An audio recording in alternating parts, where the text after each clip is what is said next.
नाना मायंदाळी थंडी वाजती या जरा शेकोटी करायची का? होय होय, चल रामा.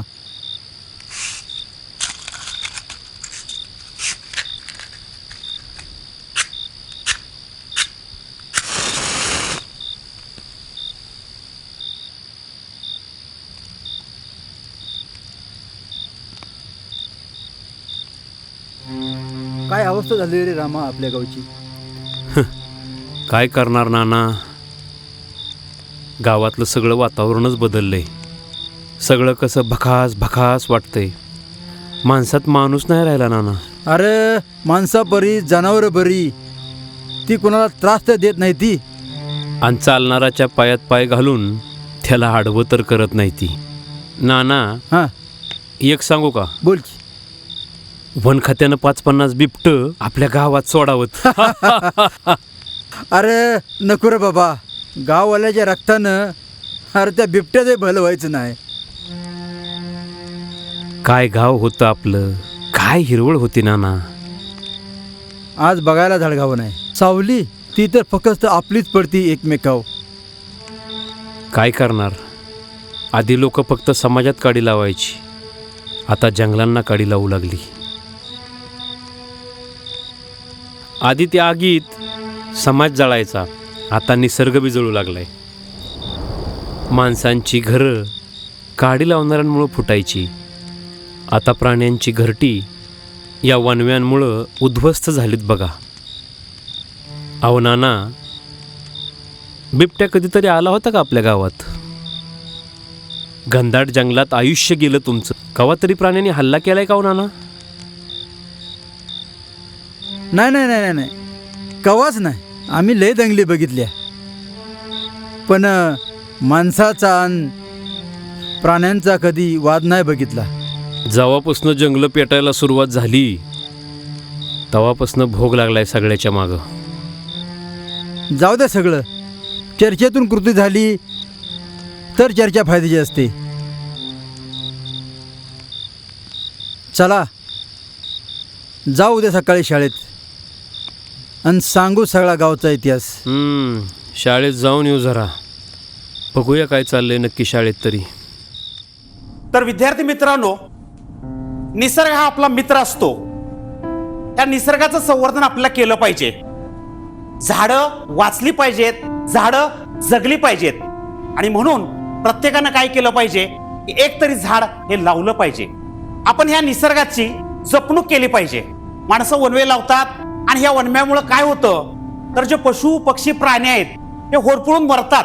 आणि जी वनसंपदा आहे त्याचं जतन करणं हे आपल्या सर्वांचं कर्तव्य आहे. तर विद्यार्थ्यांनो, आपला झाडं लावली पाहिजेत आणि ही झाडं वाचवली पाहिजेत. झाडं लावणं. राम राम नाना, राम राम रामा. राम राम राम राम राम राम. मास्तर काय शिकवताय पोरासनी? अहो, निसर्गाचं संवर्धन कसं करावं हे शिकवतोय पोरासनी. मग दिला का धडा पोरासनी? तर कसं, वनवं लावू नका, झाडं लावा, झाडं जगवा. मास्तर, तुम्ही पुस्तकी ज्ञान दिलं, पण मी पोरासनी खरी कथा सांगू का? अहो सांगा की, तुम्ही जुनी माणसं. बरं का पोरांनो, एक गाव होतं सोन्यापरीच चांगलं. पशु पक्ष्यांचा चिवचिवाट, सुंदर सुंदर जंगलं होती, प्रेमळ प्रेमळ माणसं. सगळं कसं गुण्या गोविंदाने चाललं होतं रे. पण एक दिवस अचानक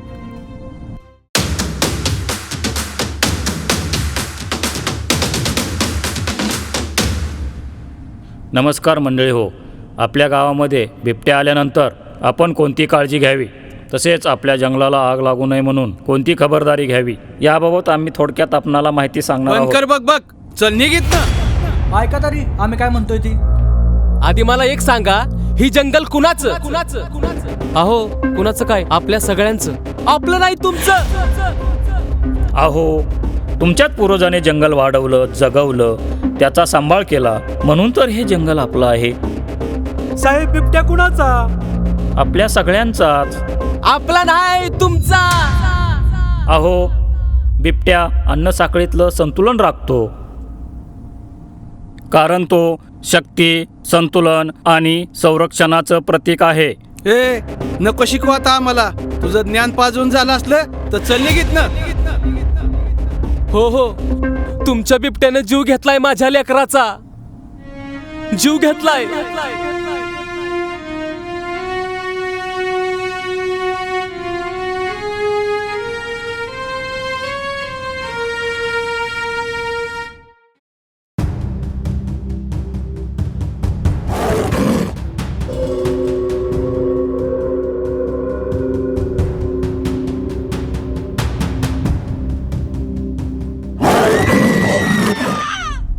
अरे इतक्या दिवस सिंह आलं, लांडगं आलं, कोल्ह आलं आणि आता बिबट्या.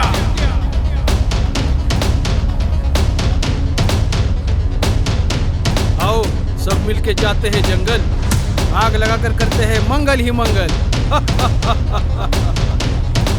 पोरांनो, आता सगळं गाव उजाड झालं. तुम्ही मनाव घेतलं तरच काहीतरी बदल घडेल.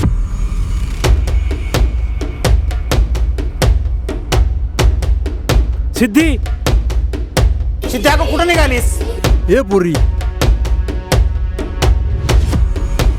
इकडे या सगळे.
नवा ध्यास दे, नवी आस दे, रुजलेल्या कोंबाना नवा श्वास दे. गीत गावे काजव्याने, ताल धरावा मयुराने, उमलणाऱ्या कोंबानाही. माझा आज वाढदिवस आहे. मी आई वडिलांना कालच रोपे आणायला लावली होती. भरले आकाश निळाईने, वसुंधरा सजावी हिरवाईने. फुला फळांच्या सोबतीने, सूर धरावे पाखराने. नवा ध्यास दे. लेकरांनो, तुमच्या हातात ह्या गावचंच नाही तर सगळ्या भारत देशाचं भवितव्य सुरक्षित आहे. नवा श्वास दे.